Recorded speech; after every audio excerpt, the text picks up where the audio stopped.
Dans la vidéo d'aujourd'hui, je vais vous montrer comment je fais quand je dois mixer une voix de podcast, une voix off ou une vidéo YouTube. Alors d'abord, il y a plein de cas où c'est fait directement dans les logiciels de montage. Ici, on va se servir d'un DAW, donc d'un logiciel de son. Donc pour ceux qui utilisent vos logiciels de montage, je vais vous montrer une méthode qui est applicable avec vos logiciels parce que vous avez des petits plugins, des petits équaliseurs, des compresseurs. Pour l'instant, on va le faire dans le logiciel de son et après on parlera des logiciels de montage. Donc dans un logiciel de son, ce que j'ai fait, c'est que je suis venu enregistrer une voix, donc qui est ma voix, juste avant la vidéo. Pour l'instant, j'ai rien fait dessus et on verra ensemble comment faire ce que j'aurais fait sur cette voix pour pouvoir la délivrer en vidéo YouTube, voix off ou podcast. Donc on écoute. Le but quand on mixe les voix d'un podcast ou d'une voix off, c'est de réussir à avoir ce côté intimiste, proche de l'oreille, comme si on discutait avec quelqu'un qui était juste en face.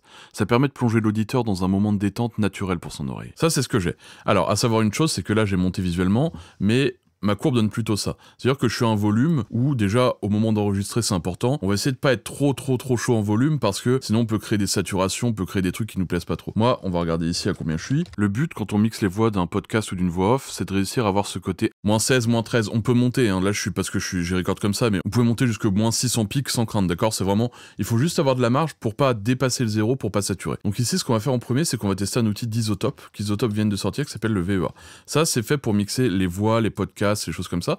Donc ce qu'on va faire, c'est qu'on va lancer l'audio, ils vont l'analyser et ils vont nous proposer un mixage. Le but quand on mixe les voix d'un podcast ou d'une voix off, c'est de réussir à avoir ce côté intimiste, proche de l'oreille, comme si on discutait avec quelqu'un qui était juste en face. Ça permet de plonger l'auditeur dans un moment de détente naturel pour son oreille. D'accord, donc là, il y a plusieurs trucs qui s'appliquent. Ça, c'est un plugin donc VEA d'Isotope qui a un bouton clean, un bouton shape. Donc, bouton clean, ça va nous permettre de nettoyer notre voix, d'enlever un peu le bruit de fond, de la resserrer. Ça va enlever voilà, la reverb de la pièce, potentiellement des petits bruits de bouche, etc. etc. Shape, ça va nous mettre une courbe d'EQ, d'accord, plus ou moins forte, qu'on peut choisir ici. On peut voir la courbe d'EQ qu'on choisit, on peut faire une analyse avec AudioLens. Et Boost, ça va nous compresser la voix, limiter la voix et monter le volume. Donc on va d'abord jouer avec les boutons, tac, on va quand même mettre le boost au départ pour bien entendre, donc boost on va le mettre à 50. Le but quand on mixe les voix d'un podcast ou d'une voix off, c'est de réussir à avoir ce côté intimiste, proche de l'oreille, comme si on discutait avec quelqu'un qui était juste en face. Ça permet de plonger l'auditeur dans un moment de détente naturel pour son oreille. D'accord, donc ça voilà, ça vient monter mon volume, ça vient compresser, machin, c'est intéressant, ça marche très bien. Ensuite, on a le bouton clean. Donc le bouton clean, on va essayer de le pousser. Faut savoir que moi, j'ai record dans une pièce qui est cool, dans un micro qui est cool, et j'ai pas trop de bruit de fond, j'ai pas trop de bruit de bouche. Donc ici, le bouton clean sur moi, il va pas être très efficace. Mais on va écouter. Le but, quand on mixe les voix d'un podcast ou d'une voix off, c'est de réussir à avoir ce côté intimiste, proche de l'oreille, comme si on discutait avec quelqu'un qui était juste en face. Ça permet de plonger l'auditeur dans un moment de détente naturel pour son oreille. Là, ce que j'entends, c'est que ça enlève un peu de mes résonances de basse fréquence, des résonances naturelles de ma voix, et donc ça fait que ça vient un peu refermer la voix et la rendre un peu plus effet radio, entre guillemets, un peu moins naturel. Donc ça, il faut jouer avec, il faut essayer de trouver. Après, quand il y a vraiment du bruit de fond, ça doit être utile. La respiration, c'est naturel, mais parfois, quand on respire dans un micro, ça peut être un peu plus impressionnant. Donc on va voir au niveau des autres respirations. Le but, quand on mixe les voix d'un podcast ou d'une voix off, c'est de réussir à avoir ce côté intimiste, proche de l'oreille, comme si on discutait avec quelqu'un. Par exemple, ici, il y a respiration into bruit de bouche, comme si on discutait avec. Et là, ça vient vraiment le nettoyer. Donc ça, c'est très cool parce que on vient baisser un peu la respiration, mais elle est quand même audible, donc on garde ce côté naturel de la respiration. Mais en même temps, ça vient la baisser et enlever derrière, il y a un petit bruit de bouche, on fait sans et avec, comme si on discutait, vous entendez le un peu dégueu, d'accord, on vient l'atténuer avec ça. Donc ça, c'est quelque chose qui est très cool, très intéressant et dont je vais me servir, je pense. Donc ça permet aussi de nettoyer pour avoir moins les bruits qui viennent perturber l'oreille et tout. Donc c'est intéressant, c'est un truc qui est très important quand on mixe un podcast, c'est éviter les bruits de trucs qui tombent derrière, les bruits de bureau, les bruits de micro qui bougent, les choses comme ça, parce que ça vient sortir l'auditeur du truc et ça vient enlever ce côté où, comme je le dis dans le petit exemple que j'ai fait, nous ce qu'on cherche c'est un côté intimiste. Donc on va agir avec le micro comme avec l'oreille. Quand vous êtes proche de quelqu'un, vous avez vraiment un effet de proximité, un côté intimiste, qui se trouve dans les fréquences low médium. Eh bien, si vous vous reculez de quelqu'un que vous lui parlez de loin, un peu comme dans un micro, on va capter moins de low médium et donc on aura moins cet effet de proximité, forcément la personne est plus loin, et donc on aura moins ce côté intimiste. Et ben nous ce qu'on cherche, c'est justement à avoir un côté où il n'y a pas trop de bruit de fond, bruit ambiant, comme si on était dans un salon avec quelqu'un en train de discuter, et on cherche à avoir un côté proche en mettant en avant les basses fréquences, en descendant un peu les médiums, et en donnant quand même un peu de clarté à la voix, ça on va le voir après sur les Q. Donc pour l'instant on est sur le VEA, donc le boost marche très bien, le clean on va le mettre à 50% pour enlever un peu tous ces petits bruits, et on va passer à la courbe shape. Donc on va mettre à 0 et on va booster. Le but quand on mixe les voix d'un podcast ou d'une voix off, c'est de réussir à avoir ce côté intimiste, proche de l'oreille, comme si on discutait avec quelqu'un qui était juste en face. Ça permet de plonger l'auditeur dans un moment de détente naturel pour son oreille. D'accord, donc ça, bah, comme on l'a vu là, comme je vous l'expliquais, ça vient booster les bas, ça vient booster un peu les hauts, on a un peu une smiley Q, et puis on va regarder tout de suite. D'accord, donc voilà, comme là on peut le voir visuellement, c'est assez cool. Quand on vient le mettre au max, comme je disais, il y a une smiley Q. Donc smiley Q, ça veut dire que les bas sont montés, les hauts sont montés, et le médium est baissé. Donc là, on vient booster des fréquences qui sont ici. Ensuite, aux alentours de 350, on vient baisser, 1K, on vient baisser, et là, on vient remonter tout doucement, avec justement, hop, un boost ici pour donner de la clarté. Donc le boost est peut-être un peu abusé, mais là, c'est qu'on le met à 100%. Quand vous le baissez un peu, vous voyez, ça vous fait une courbe un peu comme ça. On vient booster les bas, on vient enlever les mids, et on vient monter les hauts. Donc ça, moi, je trouve que c'est le preset qui est le plus intéressant sur ce plugin. Les autres presets marchent pas aussi bien en écoute publique. Le but, quand on mixe les voix d'un podcast ou d'une voix off, c'est de réussir à avoir ce côté intimiste, proche de l'oreille, comme si on discutait avec quelqu'un qui était juste en face. En fait, voilà, ça peut être intéressant dans certains contextes. Pour les contextes de voix de podcast, YouTube et tout, c'est pas le top. Donc là, par exemple, si je le mettais comme ça, on passerait de ça. Le but, quand on mixe les voix d'un podcast ou d'une voix off, c'est de réussir à avoir ce côté intimiste, à ça, proche de l'oreille, comme si on discutait avec quelqu'un qui était juste en face. Ça permet de plonger l'auditeur dans un moment de détente naturel pour son oreille. Donc ça, c'est un outil qui est cool. Je sais, il y a certains logiciels où vous pouvez l'avoir, c'est sûr. Je sais que Adobe fait des trucs similaires pour notamment le clean, notamment ce bouton-là, à gauche, fait des trucs similaires où justement ça vient isoler vraiment bien la voix. Après il y a des logiciels de montage, je sais pas s'ils le font tous, mais qui permettent aussi d'inclure les plugins Isotope et tout. Donc ça c'est une solution qui marche bien, qui coûte 30 €, que je trouve vraiment efficace. Franchement je trouve ça cool, je trouve ça très cool. Maintenant on va plutôt s'adresser à ceux qui veulent mixer complètement. On va écouter la voix et je vais vous dire ce que j'aurais fait. Le but quand on mixe les voix d'un podcast ou d'une voix off, c'est de réussir à avoir ce côté intimiste, proche de l'oreille, comme si on discutait avec... Moi j'aurais tendance à vouloir mettre un petit DSR. Donc ce que j'aurais fait d'abord c'est que j'aurais enlevé les S, les S, parce qu'il y a des S qui sont présents. Sur vos logiciels de montage, vous avez probablement des DSR. Alors comment ça marche un DSR? Vous avez une fréquence, d'accord? Cette fréquence-là, elle va définir soit à partir de quand elle agit, soit sur quelle zone elle agit, d'accord? Donc si vous mettez la courbe comme ça, c'est à partir de 4630 qu'elle agit.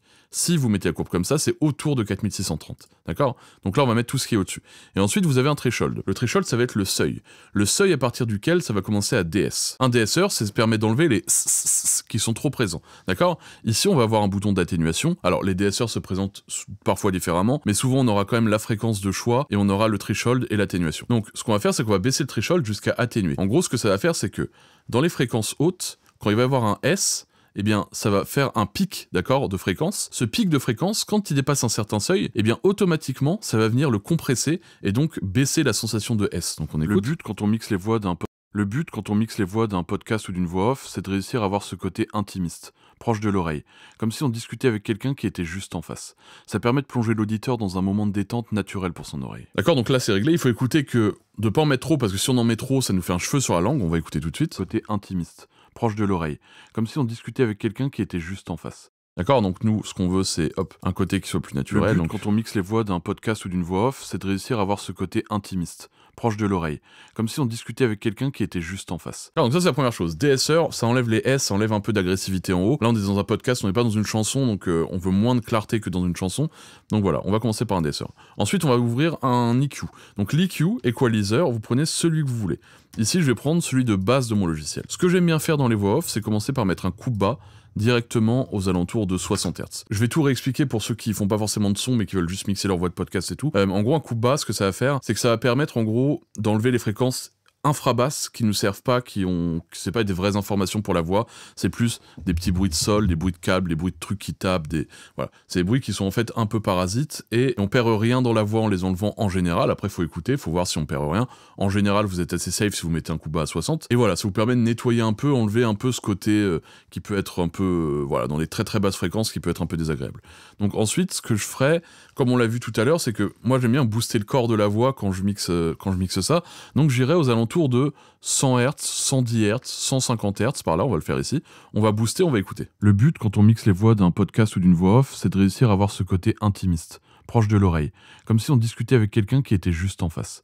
Ça permet de plonger l'auditeur dans un moment de détente naturel pour son oreille. D'accord, alors là, ce qu'on peut faire, si on a un visuel comme ça, c'est pas toujours le cas, on peut venir chercher directement la fondamentale. Le but, quand on mixe les voix d'un podcast ou d'une voix off, c'est de réussir à... La fondamentale, en gros, ça va être le plus gros pic qu'on voit. Donc là, on va mettre à peu près à 100 Hz.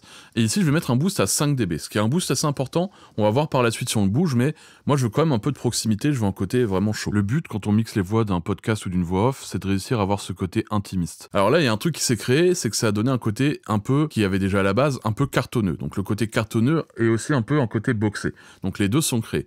Donc ça, le côté cartonneux, on va le trouver aux alentours de 500 Hz. Le côté un peu boxé comme ça, on va le retrouver aux alentours de 350 Hz. Évidemment, ça change selon les voix, ça change selon plein de choses. Mais voilà, c'est une base un peu, on peut se dire ça. Donc ce qu'on va faire, c'est qu'on va prendre ça, hop, on va écouter. Le but quand on mixe les voix d'un podcast ou d'une voix off, c'est de réussir à avoir ce côté intimiste, proche de l'oreille, comme si on discutait avec quelqu'un qui était juste en face. Ça permet de plonger l'auditeur dans un moment de détente naturel pour son oreille. Voilà, ça je trouve ça très cartonneux. Le but quand on mixe les voix d'un podcast ou d'une voix off, c'est de réussir à avoir ce côté intimiste, proche de l'oreille, comme si on discutait avec quelqu'un qui était juste en face. Et ça permet de plonger l'auditeur dans un peu boxé, un peu de proximité, mais on va voir si déjà en enlevant le côté un peu cartonneux, on vient pas perdre un peu aussi en...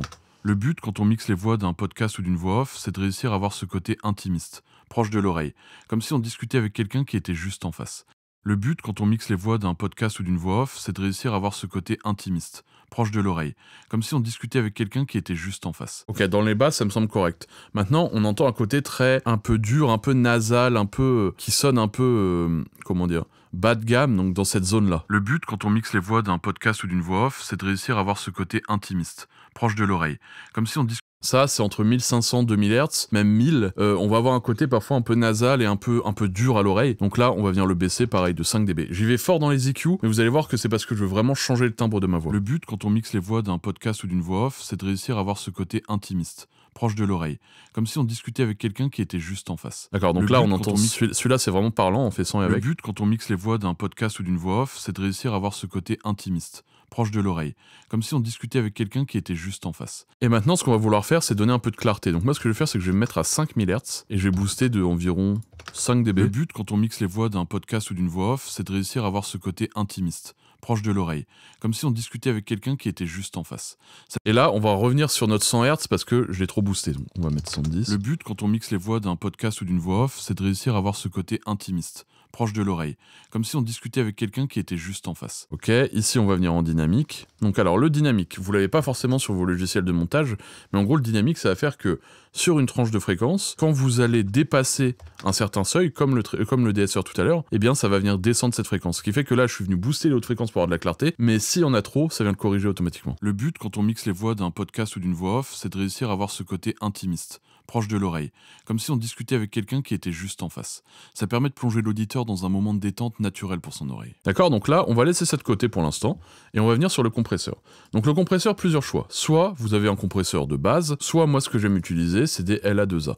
Donc des LA2A, vous en avez des gratuits que vous pouvez trouver. Si vous pouvez importer les VST sur vos logiciels de son, vous pouvez mettre un LA2A, j'aime beaucoup. Moi, le LA2A, hop, on va couper ce compresseur. Le LA2A, moi j'aime bien le régler pour qu'il tape 3 à 5 de gain reduction. Le but, quand on mixe les voix d'un podcast ou d'une voix off, c'est de réussir à avoir ce côté intimiste, proche de l'oreille, comme si on discutait avec quelqu'un qui était juste en face. Ça permet de plonger l'auditeur dans un moment de détente naturel pour son oreille. On entend plusieurs choses. Déjà, je suis venu monter le volume avec ce bouton parce que je trouvais pas ça assez fort. On va essayer quand même d'atteindre des taux qui sont assez hauts. On mettra un limiteur par la suite, mais en gros, voilà, on va booster un peu et on va venir compresser. Alors la compression, à quoi ça sert? En gros, pour faire simple, encore une fois pour ceux qui découvrent, ici, on voit que notre voix, on a des moments bas et on a des moments hauts. D'accord? Ici, on voit on a un gros pic, ici, on a un gros pic, des gros pics. Et ici, on est plus bas. Et bien, en fait, un compresseur, ça va faire, c'est que ces gros pics-là, ça va venir les baisser, d'accord, pour les mettre à peu près au niveau des autres, donc ça vient les baisser, et on va venir remonter le niveau global. Ce qui fait qu'en fait, eh bien, ça va homogénéiser la performance, et on va pouvoir mettre de l'intention, de l'intensité, parfois être un peu moins, voilà, être plus calme en intensité, on va pouvoir poser sa voix, parler, et des fois on va pouvoir parler vraiment avec plus d'entrain, plus de trucs, même plus de volume, et en fait là on va garder l'intention, l'interprétation, on va garder l'essence de ce qu'on a fait, d'accord, on va garder la performance, mais on va homogénéiser la voix. Ce qui fait que qu'on parle comme ça, donc vraiment plus posément, ou qu'on parle vraiment comme ça avec plus d'intensité, eh bien on aura le même volume. Ce qui fait qu'on va garder le mood du truc, mais par contre le volume sera pas changé, et donc on n'aura pas des trucs qui partent dans tous les sens. Alors évidemment, ça dépend comment vous réglez votre compresseur, et parfois ça peut être intéressant d'avoir un peu plus de volume. Mais globalement, sur un podcast qui dure une demi-heure, 1 heure, 2 heures, j'en sais rien, eh bien on va quand même avoir quelque chose de plus homogène possible, même si parfois ça peut laisser place à du volume pour de l'interprétation et tout.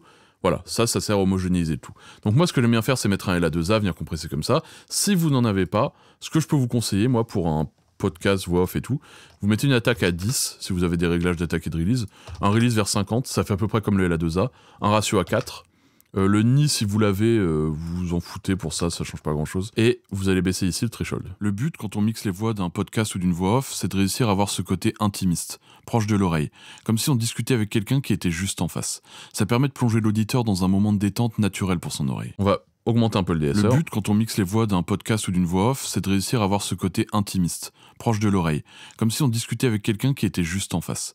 Et ici, on va voir si on peut pas baisser plus ici, par exemple. Le but quand on mixe les voix d'un podcast ou d'une voix off, c'est de réussir à avoir ce côté intimiste, proche de l'oreille, comme si on discutait avec quelqu'un qui était juste en face. Le but quand on mixe les voix d'un podcast ou d'une voix off, c'est de réussir à avoir ce côté intimiste, proche de l'oreille, comme si on discutait avec quelqu'un qui était juste en face. Ça permet de plonger l'auditeur dans un moment de détente naturel pour son oreille.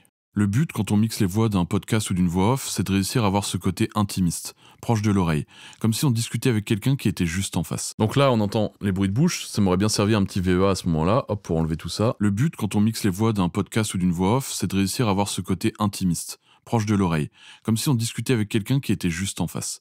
Ça permet de plonger l'auditeur dans un moment de détente naturel pour son oreille. C'est peut-être un peu trop serré, bref, vous avez compris. Et ensuite, une fois qu'on a fait EQ, compression. Donc pour l'EQ, encore une fois, ça c'est une zone un peu de chaleur qui est intéressante dans les podcasts. Ça c'est une zone plus cartonneuse et un peu ici plus boxée. Ça c'est une zone un peu nasale et dure. Et ça c'est une zone de clarté. Attention, si vous mettez trop de clarté, vous allez perdre un peu de poids en bas et ça va pas forcément être plus agréable. Donc voilà, attention à ça. Et ensuite, vous mettez un petit limiteur. Donc limiteur, c'est pour être sûr que votre voix dépasse pas le seuil. Donc on va mettre le seuil à -1. Tac, et là ça dépassera plus jamais -1. Le but quand on mixe les voix d'un podcast ou d'une voix off, c'est de réussir à avoir ce côté intimiste, proche de l'oreille, comme si on discutait avec quelqu'un qui était juste en face. Ça permet de plonger l'auditeur dans un moment de détente naturel pour son oreille. D'accord? Donc là, on a monté le volume à fond. Alors ça, le volume, je sais plus exactement ce que c'est les normes. Pour ceux, d'ailleurs, qui sont sur des logiciels de son, des logiciels de montage, pardon, parfois ça se présente plus comme ça, avec des valeurs comme ça. Bah, en fait, c'est la même chose que ce que je vous ai montré ici. C'est juste qu'ici, vous avez un visuel. Mais ici, si je suis par exemple à 100 Hz, là, vous êtes à 125, c'est à peu près pareil. Vous allez pouvoir faire le boost de 3. Si vous êtes à 1000 Hz et 2000 Hz, c'est que j'ai fait -5, vous faites -3, -3. Le petit boost à 8000, par exemple, vous pouvez faire 2. Voilà, ça va nous faire des trucs à peu près similaires. Ce qu'il faut comprendre, c'est un peu les tranches de fréquence, comment elles marchent au-delà des valeurs. D'accord? N'oubliez pas, c'est encore les soldes, ceux qui veulent apprendre à mixer les voix, les instrus, ceux qui veulent des outils pour mixer plus facilement sans forcément apprendre le mixage. Il y a tout ça qui est disponible dans la boutique, donc n'hésitez pas à aller voir. Il y a des grosses promos en ce moment, autant en profiter. Merci de m'avoir écouté. Bye!